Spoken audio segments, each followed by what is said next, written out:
നാളെ ചില trade unions, നമ്മുടെ ലെഫ്റ്റിൻ്റെ CPM സപ്പോർട്ട് ചെയ്യുന്ന ട്രേഡ് യൂണിയൻസ് പണിമുടക്കിൻ്റെ ഒരു കോൾ അവർ പ്രഖ്യാപിച്ചിട്ടുണ്ട്. അതിനെക്കുറിച്ച് എനിക്ക് ഒന്നോ രണ്ടോ കാര്യങ്ങൾ പറയാനുണ്ട്, BJP പറയാനുണ്ട്. ഇവിടെ നമ്മുടെ നാട്ടിൽ എല്ലാവർക്കും അറിയാം എന്താണ് സംസ്ഥാന സർക്കാരിൻ്റെയും സ്റ്റേറ്റിൻ്റെയും ഇക്കണോമിക് സിറ്റുവേഷൻ എന്താണെന്ന് എല്ലാവർക്കും അറിയാം. വലിയ ഡീറ്റെയിലിൽ എനിക്ക് പറയേണ്ട ആവശ്യമില്ല. പക്ഷേ ആ ഒരു ഇക്കണോമിക് ഫെയിലിയറും ഒരു ഇക്കണോമിക് ക്രൈസിസിൻ്റെ ഒരു ഫലമാണ് നമ്മൾ ഇന്ന് ഇവിടുത്തെ ജനങ്ങൾ എക്സ്പീരിയൻസ് ചെയ്യുന്നത്. അത് ആരോഗ്യ മേഖലയാണോ, വിദ്യാഭ്യാസ മേഖലയാണോ, ഇവിടുത്തെ കർഷകരാണോ, അടിസ്ഥാന സൗകര്യ ഇൻഫ്രാസ്ട്രക്ചർ ഏരിയയിലാണോ, സംസ്ഥാന സർക്കാർ ഇന്ന് കടം വാങ്ങിച്ചിട്ട് ജീവിക്കുന്ന ഒരു സ്ഥിതിയിലാണ് നമ്മുടെ നാട്ടിനെ കൊണ്ടുവച്ചിരിക്കുന്നത്. ആശാ വർക്കേഴ്സ്, സർക്കാർ ജീവനക്കാർ, അവരുടെ പെൻഷൻ, അവരുടെ സാലറീസ് കൊടുക്കാൻ കഴിയാത്ത ഒരു സർക്കാരാണ് ഇവിടെ നമ്മൾ കാണുന്നത്. ഈ ഇക്കണോമിക് ഒരു ബാങ്ക്രപ്സിയുടെ സ്ഥിതിയാണ് നമ്മുടെ സ്റ്റേറ്റ് നമ്മൾ കാണുന്നതും മനസ്സിലാക്കുന്നതും. ഞാൻ സംസ്ഥാന പ്രസിഡന്റായ ആ ദിവസം ഒരു മുമ്പോട്ട് വെച്ച ഒരു കാഴ്ചപ്പാട്, ഒരു സെയിങ് ഇന്ന് ഞാൻ റിപ്പീറ്റ് ചെയ്യുന്നു. ഞങ്ങൾ വികസിത കേരളത്തിൽ വിശ്വസിക്കുന്ന ഒരു പാർട്ടിയാണ്, വികസിത കേരളം സൃഷ്ടിക്കാൻ ആഗ്രഹിക്കുന്ന ഒരു പാർട്ടിയാണ്. അതാണ് നമുക്ക് വേണ്ടതെന്ന് ജനങ്ങൾ പറയുന്നു. അതിനുവേണ്ടി ഒരു പ്രധാനപ്പെട്ട ഒരു ഫാക്ടർ അല്ലെങ്കിൽ ഒരു ഇക്വേഷനാണ് നിക്ഷേപം. ഇന്ന് ലോകത്തിൽ ടാലന്റ് ഉള്ള സ്ഥലത്തിലാണ് നിക്ഷേപം വരുന്നത്. Investment comes to talent. Talent പോകുന്നത് അവസരങ്ങൾ തേടിയിട്ട് ടാലന്റ് പോകുന്നു. അപ്പോൾ ഇൻവെസ്റ്റ്മെന്റ് വരുന്നത് ടാലന്റ് നോക്കിയിട്ട്, ടാലന്റ് പോകുന്നത് അവസരങ്ങളോ ഓപ്പർച്യൂണിറ്റീസ് ഉള്ള സംസ്ഥാനത്തിലോ നാട്ടിലോ പോകുന്നു. ഇത് ഞാൻ പറയാൻ കാരണം, ഇന്ന് ലോകത്തിലും ഇന്ത്യയിൽ വേറെ സ്റ്റേറ്റ്സ് കോമ്പീറ്റ് ചെയ്യുമ്പോൾ, ഇൻവെസ്റ്റ്മെന്റ് വേണ്ടി കമ്പീറ്റ് ചെയ്യുമ്പോൾ, അവരുടെ ലോക്കൽ ഇക്കോണമീസിനെ എഫിഷ്യന്റ് ആക്കുമ്പോൾ, അവിടെ അവസരങ്ങൾ സൃഷ്ടിക്കുമ്പോൾ, കേരളം മാത്രം ഇന്നും ആ പഴയ തകർന്ന ഒരു രാഷ്ട്രീയം, പണിമുടക്ക്, ഇതിന്റെ മെസ്സേജ് എന്താണ്? ഇവിടെ നിക്ഷേപം വരില്ല, ഇവിടെ തൊഴിലവസരങ്ങൾ സൃഷ്ടിക്കില്ല. ഇന്ന് ലോകത്ത് വിട്ട് ഫാക്ടറീസ് എല്ലാം ചൈന പുറത്തു പോകുന്നു. വലിയ വലിയ ഫാക്ടറീസ് ഇന്ത്യയിൽ വരുന്നു. ഇന്ത്യയിലെ ഉത്തർപ്രദേശാണോ, തമിഴ്നാടാണോ, കർണാടകയാണോ, തെലങ്കാന കമ്പീറ്റ് ചെയ്യുന്നു. എല്ലാ സംസ്ഥാനം പറഞ്ഞത് ഞങ്ങളുടെ സംസ്ഥാനത്തിൽ വരൂ, ഇൻവെസ്റ്റ് ചെയ്യൂ, ഇവിടെ തൊഴിലവസരങ്ങൾ സൃഷ്ടിക്കൂ. കാരണം ഞങ്ങളുടെ രാജ്യത്തിൽ, ഞങ്ങളുടെ സ്റ്റേറ്റിൽ ടാലന്റ് ഉണ്ട്, ഇക്കണോമിക് എഫിഷ്യൻസി ഉണ്ട്. പറഞ്ഞത് കംപ്ലീറ്റ് വിപരീതമായിട്ട് നമ്മൾ പറഞ്ഞത് ഇവിടെ പണിമുടക്കുണ്ട്, എഫിഷ്യൻസി ഇല്ല. പാർട്ടി സമരത്തിൻ്റെ എതിരെയല്ല, ട്രേഡ് യൂണിയനിസമിൻ്റെ എതിരെയല്ല. പക്ഷേ ഒരു വികസിത നാട് സൃഷ്ടിക്കാൻ പോവുകയാണെങ്കിൽ നമുക്ക് മനസ്സിലാക്കേണ്ടത്, ഇവിടുത്തെ കുട്ടികൾക്ക് അവസരങ്ങൾ സൃഷ്ടിക്കാൻ പുറത്തുനിന്ന് ഇൻവെസ്റ്റ്മെൻറ്റ് കൊണ്ടുവരണം. അതിന് ഒരു ഫ്രെയിംവർക്ക്, ഈ പണിമുടക്കുന്നതിൻ്റെ ഫ്രെയിംവർക്ക് അല്ല, പണി തൊഴിലുണ്ടാക്കുന്ന ഒരു ഫ്രെയിംവർക്കാണ് നമ്മുടെ നാട്ടിന് വേണ്ടത്. രണ്ട് കാര്യം അവസാനത്ത് പറയുന്നു. കേരളത്തിൻ്റെ സ്ഥിതി എന്ന് പറയുമ്പോൾ, ഇന്ത്യ രാജ്യത്തിൽ ഏറ്റവും കൂടുതൽ തൊഴിലില്ലായ്മയാണ് കേരളത്തിൽ. ഇന്ത്യ രാജ്യത്തിൽ ഏറ്റവും കൂടുതൽ വിലക്കയറ്റാണ് കേരളത്തിൽ. എന്നിട്ട് 4-5 ദിവസം മുമ്പേ ഇവിടുത്തെ CPMൻ്റെ സ്റ്റേറ്റ് സെക്രട്ടറി പറഞ്ഞു, ഞങ്ങൾ ചൈനയെക്കുറിച്ച് വലിയൊരു അഭിമാനമുള്ള ഒരു പാർട്ടിയാണെന്ന്. ആര്? CPM. അങ്ങനെ ഒരു അഭിമാനം ഉണ്ടെങ്കിൽ ചൈനയിൽ ഇത് നടക്കില്ലല്ലോ. ചൈന ഇന്ന് ലോകത്തിലെ ഒരു വലിയൊരു കമ്പറ്റീറ്റീവ് മാനുഫാക്ചറിങ് ഇക്കോണമി ആയിട്ട് മാറി. അവിടെ ഇങ്ങനെ പണിമുടക്കവും സമരവും ബിസിനസ്സിൻ്റെ എതിരെ പണിയെടുക്കുന്ന സർക്കാരല്ലല്ലോ.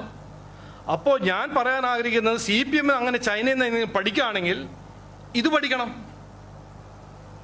അവിടെ തൊഴിൽ അവരെങ്ങനെയാണ് സൃഷ്ടിക്കുന്നത്, അവിടെ എങ്ങനെയാണ് ഗ്ലോബൽ ഇൻഡസ്ട്രീസിൽ നിന്ന് ഇൻവെസ്റ്റ്മെൻറ്റ് കൊണ്ടുവരുന്നത്. അത് ഇന്ത്യ ചെയ്യുമ്പോൾ കേരളം അതിൻ്റെ ഒരു ഭാഗമായിട്ട് നമ്മൾ മുമ്പോട്ട് പോകണം. ഇന്ന് ഇത് ചെയ്യുന്നത് ശരിയല്ല. ഒരു വികസിത കേരളത്തിൻ്റെ എതിരെ ആണ് ഇങ്ങനത്തെ ഈ പണിമുടക്കും ഇങ്ങനത്തെ ഒരു സ്ട്രൈക്കും. അതിനെക്കുറിച്ച് ഡീറ്റെയിലിൽ MT രമേശ്ജിയും മുമ്പോട്ട് കുറച്ച് കാര്യങ്ങൾ വയ്ക്കും. അതൊന്ന്. രണ്ടാമത്തെ കാര്യം, 11-ാം തീയതി രാത്രി നമ്മുടെ ആദരണീയായ ആഭ്യന്തരമന്ത്രി ഹോം മിനിസ്റ്റർ തിരുവനന്തപുരത്ത് എത്തും. അദ്ദേഹം 12-ാം തീയതി 11 മണിക്ക് നമ്മുടെ സംസ്ഥാന ഓഫീസ്, ഈ സ്റ്റേറ്റ് ഓഫീസിനെ ഇനോഗ്രേറ്റ് ചെയ്യും. അത് കഴിഞ്ഞിട്ട് 12:30 മണിക്ക് അദ്ദേഹം എവിടെയാണ് വെന്യൂ? പുത്തരിക്കട്ട മൈതാനിൽ ഒരു പബ്ലിക് പ്രോഗ്രാമിൽ പങ്കെടുക്കും. അത് ഞങ്ങളുടെ ലോക്കൽ ബോഡി ഇലക്ഷൻ്റെ ഒരു ക്യാമ്പയിൻ്റെ കിക്ക് ഓഫ് ആയിട്ടാണ് ഞങ്ങൾ കാണുന്നത്. അദ്ദേഹം പിന്നെ അത് കഴിഞ്ഞ് ലീഡർഷിപ്പിൻ്റെ ഒപ്പം ഒരു മീറ്റിംഗ് കഴിഞ്ഞിട്ട് 3:30 മണിക്ക് ഡൽഹി പോകും. ഇനി രമേശ് ജി സംസാരിക്കും.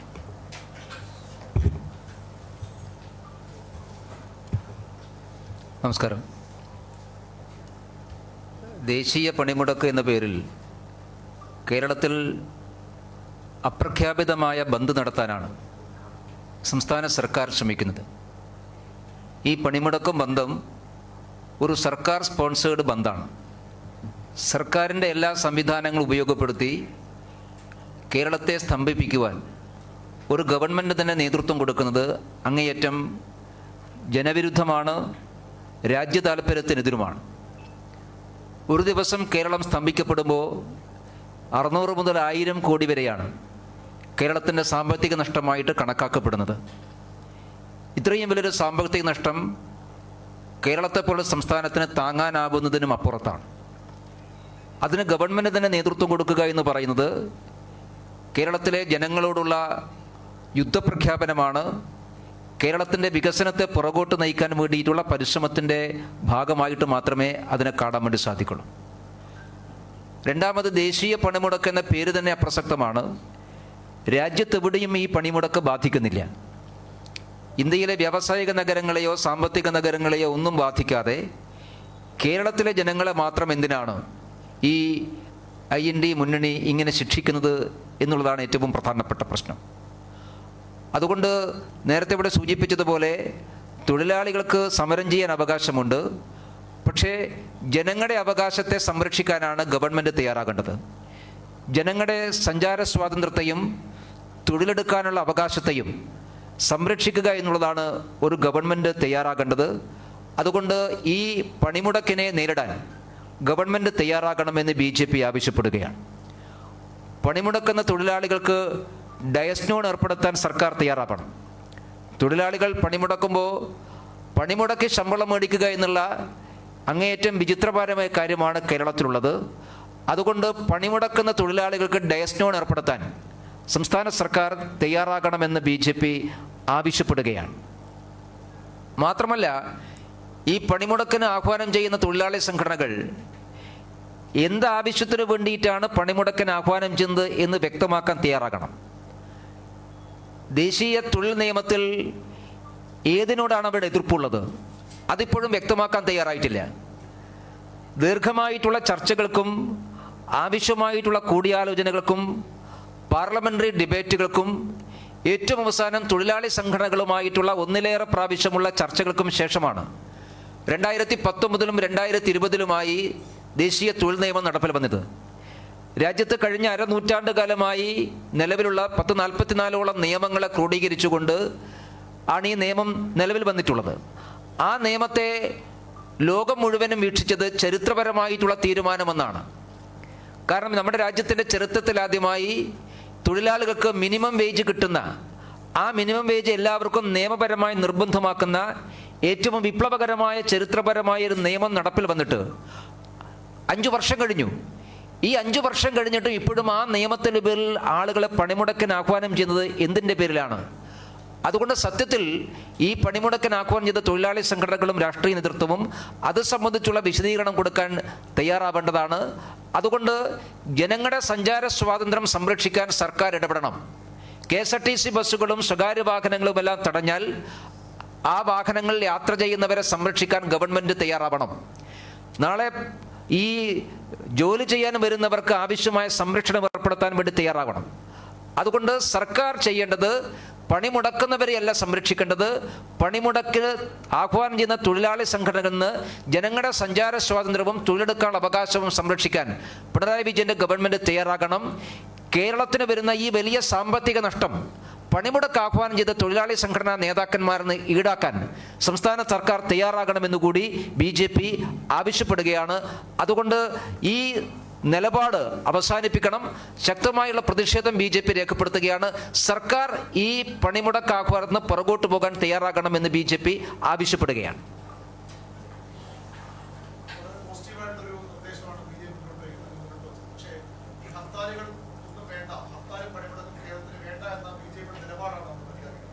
പണിമുടക്ക് വേണ്ടതാണ് ഞങ്ങൾ പറഞ്ഞത്.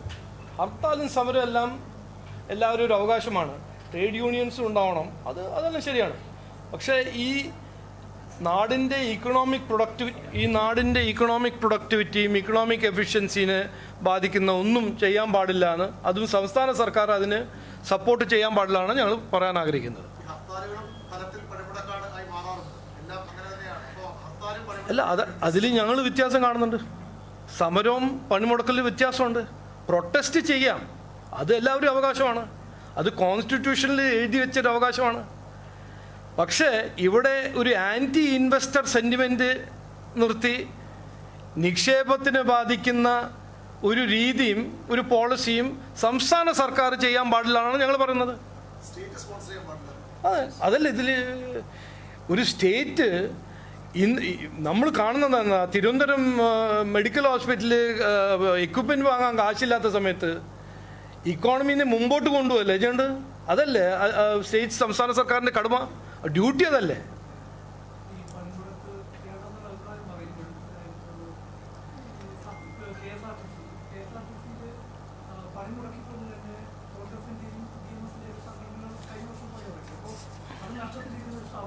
അല്ല, ഞാനിപ്പോൾ പറഞ്ഞത് അല്ലല്ല, സ്റ്റേറ്റ് സ്പോൺസേർഡ് പണിമുടക്ക് വ്യത്യാസമുണ്ട്.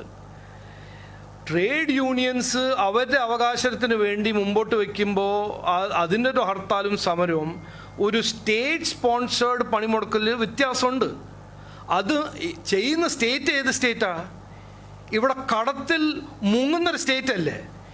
ഇവിടെ നമ്മൾ പറയുന്നത് ഇക്കോണമി നമ്മൾ മുമ്പോട്ട് അല്ലേ കൊണ്ടുവന്നത്, ഇവിടെ ഇൻവെസ്റ്റ്മെൻ്റ് അല്ലേ വരേണ്ടത്.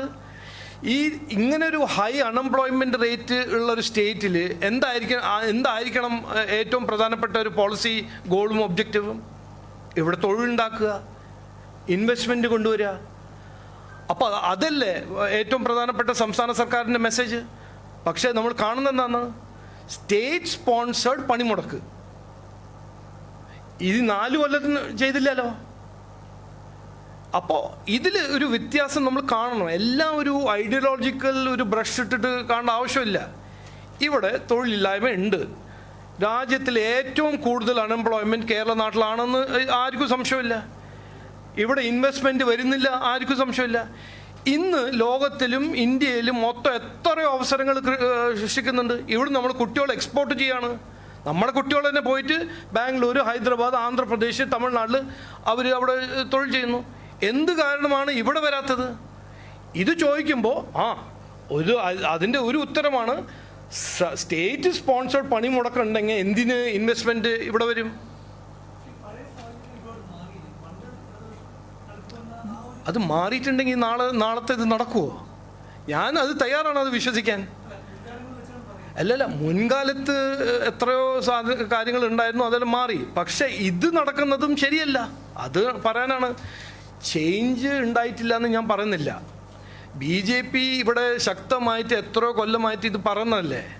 ഞങ്ങളുടെ ഒരു ഐഡിയോളജിക്കൽ, ഞങ്ങളുടെ ഒരു പ്രവർത്തനത്തിൻ്റെ കുറച്ചെല്ലാം ബെനിഫിറ്റ് കിട്ടിയിട്ടുണ്ടെന്ന് എനിക്ക് വിശ്വാസമുണ്ട്. അത് ഞങ്ങൾ ചെയ്തതാണ്, അത് ലെഫ്റ്റ് ചെയ്തൊന്നുമല്ല. കാൾ മാർക്സിൻ്റെ പുസ്തകത്തിൽ ഇപ്പോഴും അത് തന്നെ പറയുന്നത്, അത് മാറ്റിയിട്ടില്ലല്ലോ. അപ്പോൾ ഇതിൽ നമ്മൾ പറയുന്നത് എന്തായിരിക്കണം ഒരു സംസ്ഥാന സർക്കാരിൻ്റെ ഏറ്റവും പ്രധാനപ്പെട്ട ഒരു ഗോൾ, പബ്ലിക് പോളിസി ഗോൾ, ജനങ്ങൾക്ക് വേണ്ടി ഇക്കോണമി നന്നാക്കുക. അത് കഴിഞ്ഞിട്ട് നിങ്ങൾ ഏത് ഐഡിയോളജി ആണോ, ഏത് പുസ്തകമാണോ, ഏത് ചൈനേൻ്റെ അഭിമാനമാണോ, ഏത് അഭിമാനമാണോ ചെയ്തോളൂ. പക്ഷെ ആദ്യം ചെയ്യേണ്ടതല്ലേ ഇതല്ലേ. കോട്ടയം മെഡിക്കൽ കോളേജ് തകർന്നു വീഴുന്ന എന്താണ് കാരണം? നെഗ്ലിജൻസിൻ്റെ കാരണം എന്താണ്? കാശില്ല. ഇവിടെ PM ആയുഷ്മാൻ 70 വയസ്സിൻ്റെ മുകളിൽ ജനങ്ങൾക്ക് കൊടുക്കാൻ സംസ്ഥാന സർക്കാർ എന്താണ് ചെയ്യാത്തത്? അതിന് കൊടുക്കാൻ കാശില്ല. ഇന്നിപ്പോൾ ഹോസ്പിറ്റലിൽ കാരുണ്യ കാരുണ്യ സ്കീമാണോ, PM ആയുഷ്മാനിൽ പോയിട്ട് ഒരു ഹോസ്പിറ്റലിൽ പോയിട്ട് എനിക്ക് അഡ്മിറ്റ് ചെയ്യാൻ വേണമെന്ന് പറഞ്ഞാൽ ഹോസ്പിറ്റലിൽ പറയുമ്പോൾ ഇല്ല, സർക്കാർ ഇതുവരെ ഞങ്ങളെ എറിയർസ് പേ ചെയ്തിട്ടില്ല. അപ്പോൾ ആദ്യം ഏറ്റവും പ്രധാനപ്പെട്ട ഒരു ഡ്യൂട്ടി, കടമ എന്ന് പറഞ്ഞാൽ ഏത് സംസ്ഥാന ഗവൺമെൻറ് ആണെങ്കിൽ അവിടുത്തെ ഇക്കോണമി നന്നാക്കി അവിടുത്തെ യുവാക്കൾക്ക് ഒരു അവസരം സൃഷ്ടിക്കാൻ അതിനുവേണ്ടി പോളിസീസും പദ്ധതികളും ചെയ്യുക. അത് ചെയ്യാണ്ട് ജാതി കുതിച്ച് പണിമുടക്കം ചെയ്യണം, ഞങ്ങൾ ഐഡിയോളജിയിലേക്ക് പുസ്തകത്തിൽ അത് എഴുതിയിട്ടുണ്ട്, അതുകൊണ്ട് ഞങ്ങൾ ഇതന്നെ ചെയ്യും, അത് ഞങ്ങൾ പറഞ്ഞു, അത് MT രമേശ് പറഞ്ഞ പോലെ ഞങ്ങൾ പറഞ്ഞത് അത് ചെയ്യാൻ പാടില്ല. ഇതിൽ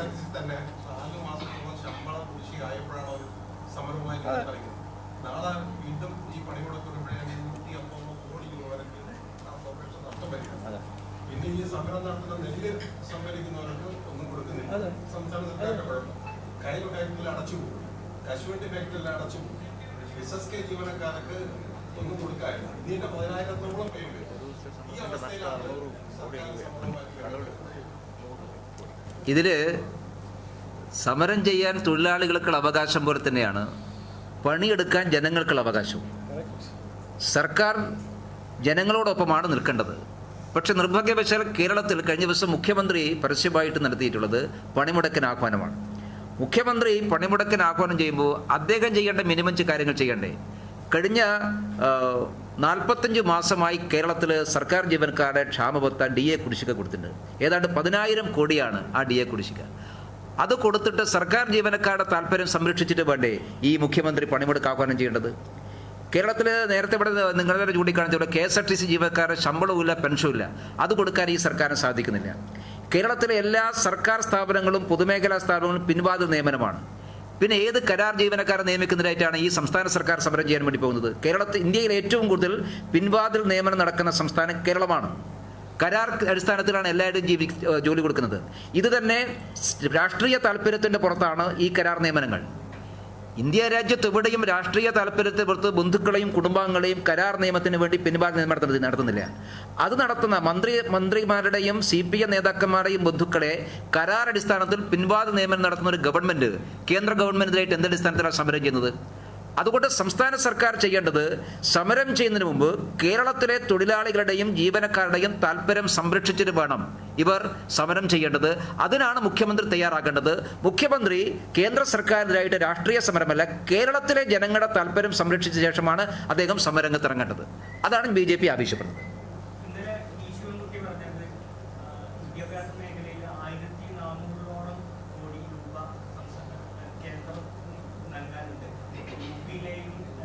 ഗുജറാത്തിലേക്ക് കുട്ടികളെ പോലെ തന്നെ കേരളത്തിലെ കുട്ടികളെ പരിഗണിക്കുന്നു.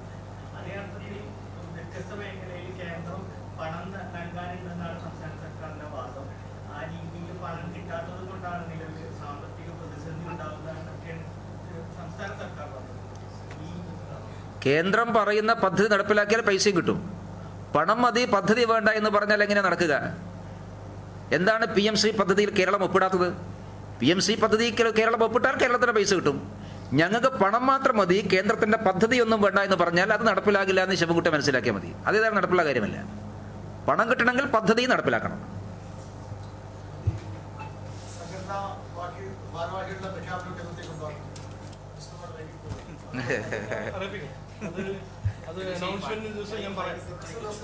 ഈ പണിമുടക്കിന്റെ കാര്യത്തില് സർക്കാരും തൊഴിലാളി സംഘടനകളും നിലവിൽ തന്നെ 2 തട്ടിലാണ്. ഇന്ന് രാവിലെ ഗതാഗത വകുപ്പ് മന്ത്രി പറഞ്ഞത് തൊഴിലാളി സംഘടനകൾ ആരും ഗതാഗത വകുപ്പിൽ പണിമുടക്കിന് വേണ്ടി നോട്ടീസ് നൽകിയിട്ടില്ല എന്നതാണ് മന്ത്രിയുടെ വാദം. പക്ഷേ CITയും അവരുടെ തന്നെ CPIയുടെ തൊഴിലാളി സംഘടനയും മന്ത്രിക്ക് വെളിവില്ലാത്തത് കൊണ്ടാണ് എന്ന അർത്ഥത്തിലുള്ള മന്ത്രിമാർക്ക് പോലും ഈ പണിമുടക്കിനോട് താല്പര്യമില്ല എന്നാണോ അതിൽ നിന്ന് തെളിയുന്നത്? കേരളത്തിലെ പല CITU CPM നേതാക്കന്മാരും പ്രസിഡന്റുമാരായ തൊഴിലാളി യൂണിയനുകൾ അവരാരും സമരത്തിന് പണിമുടക്കിന് നോട്ടീസ് നൽകിയിട്ടില്ല. ഞങ്ങളതൊക്കെ നാളെ പറയാൻ വേണ്ടി പോവുകയാണ്. കേരളത്തിൽ ഒരുപാട് CPM നേതാക്കന്മാർ പ്രസിഡന്റുമാരായ യൂണിയനൊന്നും നിയമപ്രകാരം നോട്ടീസ് നൽകിയിട്ടില്ല.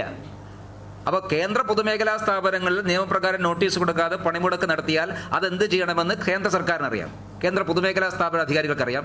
കേരളത്തിലെ പൊതുമേഖലാ സ്ഥാപനങ്ങൾ എന്ത് ചെയ്യാൻ വേണ്ടി പോകുന്നു ഞങ്ങൾ കാത്തിരുന്ന് കാണുകയാണ്. ഗണേഷ് കുമാറിൻ്റെ പ്രസ്താവന ഞങ്ങൾ സ്വാഗതം ചെയ്യുന്നു. ഗണേഷ് കുമാർ ചെയ്യേണ്ടത് നാളെ KSRTC ബസ് മുഴുവൻ റോട്ടിലിറക്കി യാത്ര ചെയ്യാനുള്ള അവകാശം, ജനങ്ങളുടെ അവകാശം സംരക്ഷിക്കാനാണ് ഗണേഷ് കുമാർ തയ്യാറാവേണ്ടത്, പ്രസ്താവന ഇറക്കാനല്ല.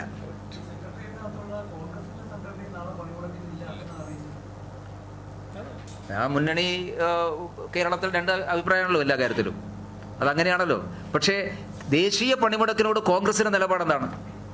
ദേശീയ പണിമുടക്കാണെന്നാണല്ലോ പറയുന്നത്. അതിനോട് കോൺഗ്രസിൻ്റെ നിലപാടെന്താണ്? എപ്പോഴും കേരളത്തിൽ CPM വിരുദ്ധ നിലപാടും കേന്ദ്രത്തിലാകുമ്പോൾ ഒരുമിച്ചുള്ള സമീപനമാണ് പണിമുടക്കിൻ്റെ കാര്യത്തിൽ ഇവർക്കുള്ളത്. നിലപാട് വ്യക്തമാക്കേണ്ടത് VD സതീശല്ല, നിലപാട് വ്യക്തമാണത് അഖിലേന്ത്യാ കോൺഗ്രസ് കമ്മിറ്റിയാണ്. അവർ ഈ പണിമുടക്കിന് അനുകൂലിക്കുന്നുണ്ടോ ഇല്ലയോ എന്ന് അവർ വ്യക്തമാക്കണം. എല്ലാ കാര്യവും ഒറ്റ പത്രസമ്മേളനത്തിൽ പറയണം, സമയമുണ്ടല്ലോ. എൻ്റെ ഡീറ്റെയിൽസ് എല്ലാം കൂടെ പറയാം. അപ്പോൾ എല്ലാവർക്കും നമസ്കാരം, എല്ലാവർക്കും നന്ദി.